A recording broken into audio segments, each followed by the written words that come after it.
Em nome do Pai, do Filho e do Espírito Santo. Amém. Com a morte de Jacó, segue o autor sagrado descrevendo os seus funerais. E é disso que trata o capítulo 50 do livro do Gênesis. José lançou-se então sobre o rosto de seu pai e o beijou chorando. Ordenou depois aos médicos que o serviam que embalsamassem seu pai, e os médicos embalsamaram Israel. O preparo do corpo de Jacó, então, acontece ao estilo egípcio, porque, como você sabe, os egípcios costumavam embalsamar as pessoas importantes do Egito. Então, sendo Jacó um homem importante no Egito, teria também o seu corpo embalsamado. Gastaram nisso 40 dias, que é o tempo necessário para o embalsamamento. 40 dias. Não era um trabalho rápido, mas demorado, razão pela qual não eram todos os egípcios embalsamados depois de sua morte, mas, como disse, somente os homens importantes da corte, aqueles que eram mais próximos e de confiança de Faraó. Passado o tempo do pranto, José disse à casa do Faraó: se achei graça aos vossos olhos, dizei de minha parte ao Faraó, que meu pai fez-me jurar-lhe. Dizei de minha parte, ele pede a intercessão daqueles que fazem parte da corte do Faraó.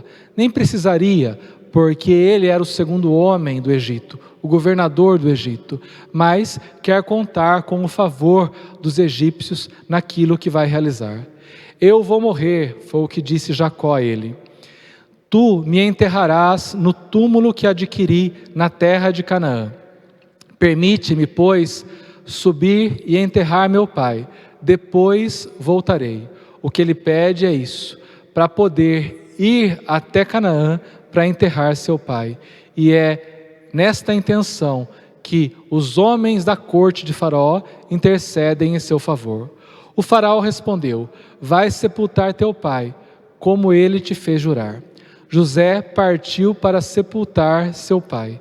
E não partiu sozinho, como você vai ver nos versículos que se seguem, partiu com uma comitiva fúnebre que acompanhou toda aquela marcha até Macpela, mostrando assim a importância que Jacó teve no Egito em virtude de ser o pai de José.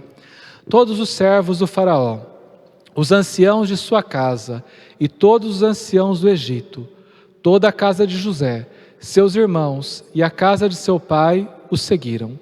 Deixaram na terra de Zezém somente seus filhinhos, suas ovelhas e seus bois.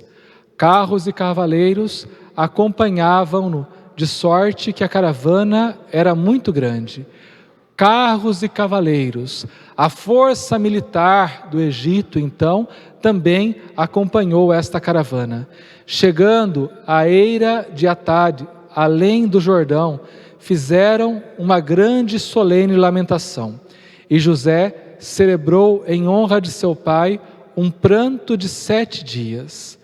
Ali, então, à beira de Atade, houve este luto que foi um luto que contou apenas com 2 dias a menos do luto que era feito para Faraó. Para Faraó, o luto seria de 9 dias.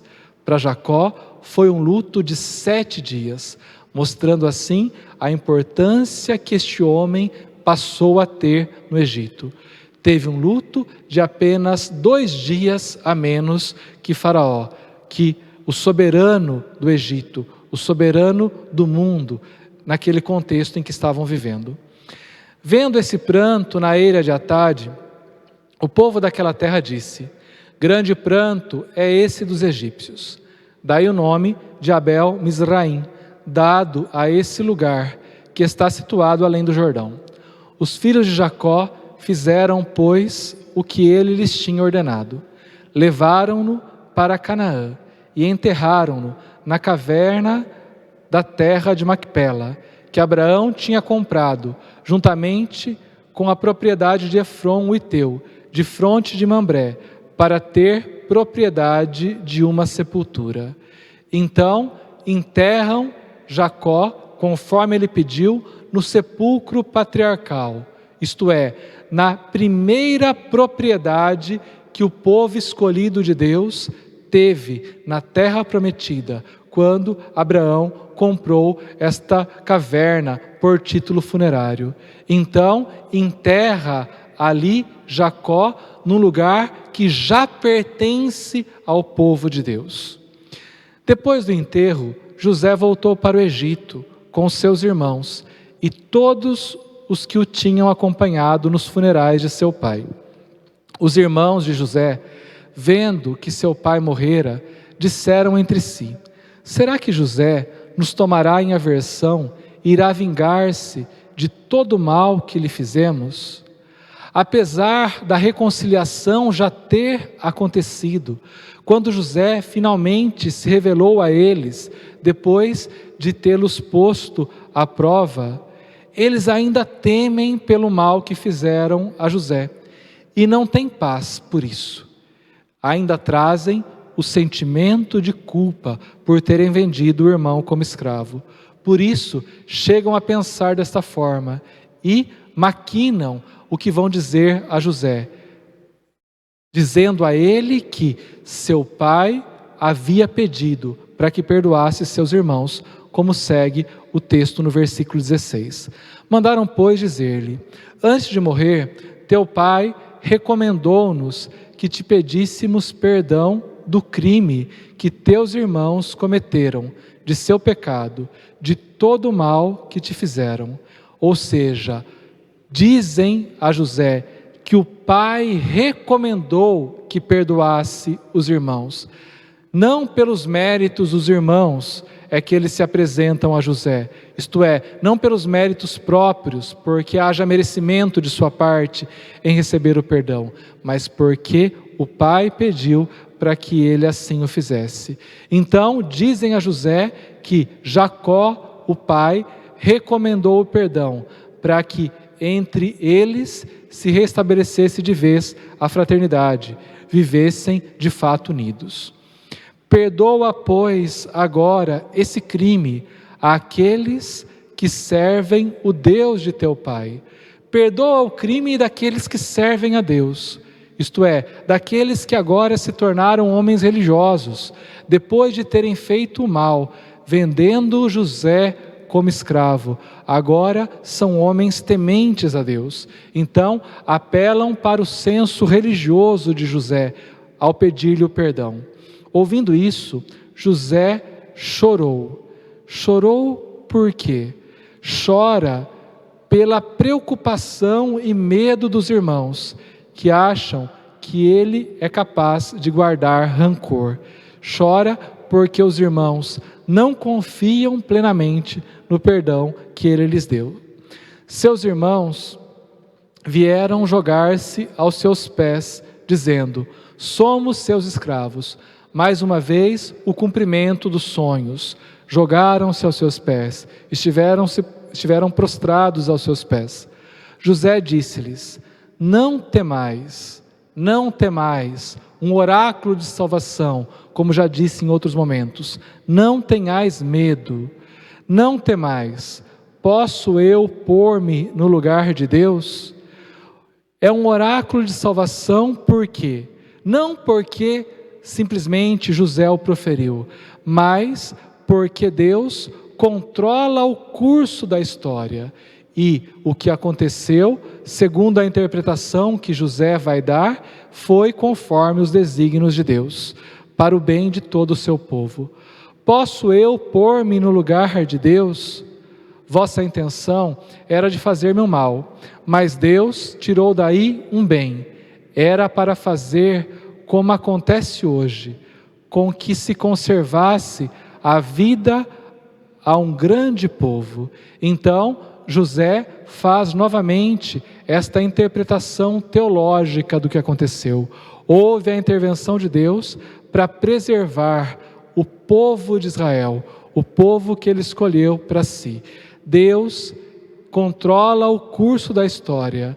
Assim, o perdão que não havia sido formulado por José foi definitivo e sincero, porque ele foi capaz de ver na maldade dos seus irmãos um desígnio de salvação de Deus, para ele e para todo o seu povo.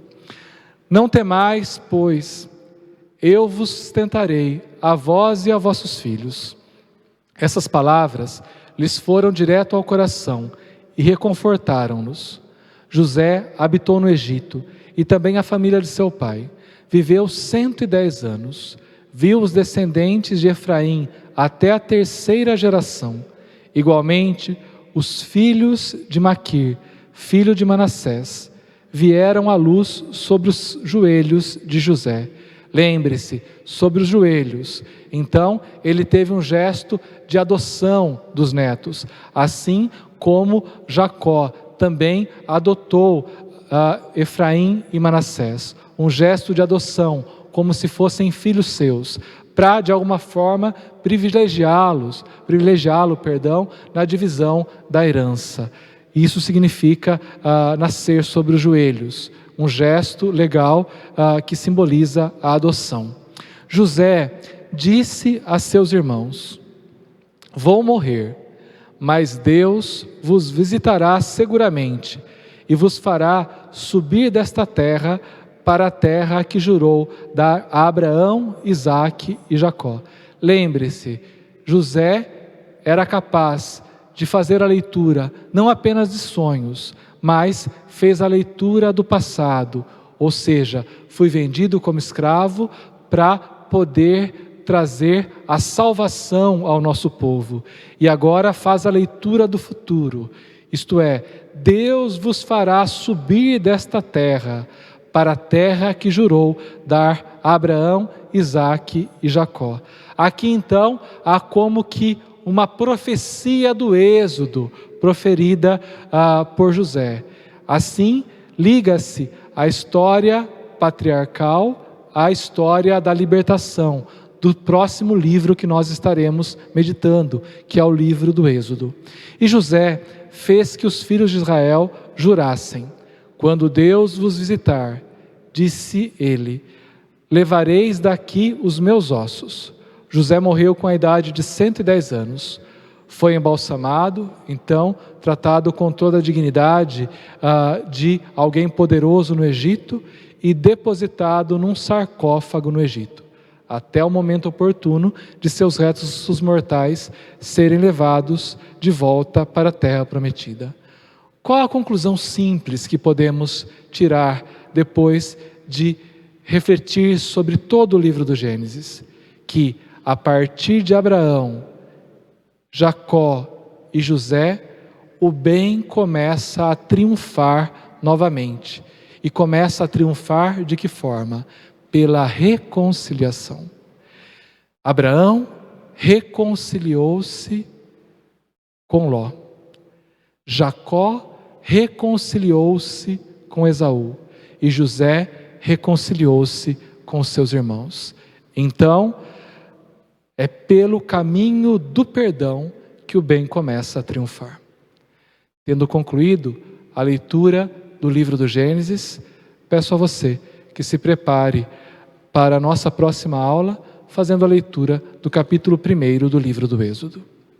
Desça sobre vós a bênção do Deus Todo-Poderoso, que é Pai, Filho e Espírito Santo. Amém.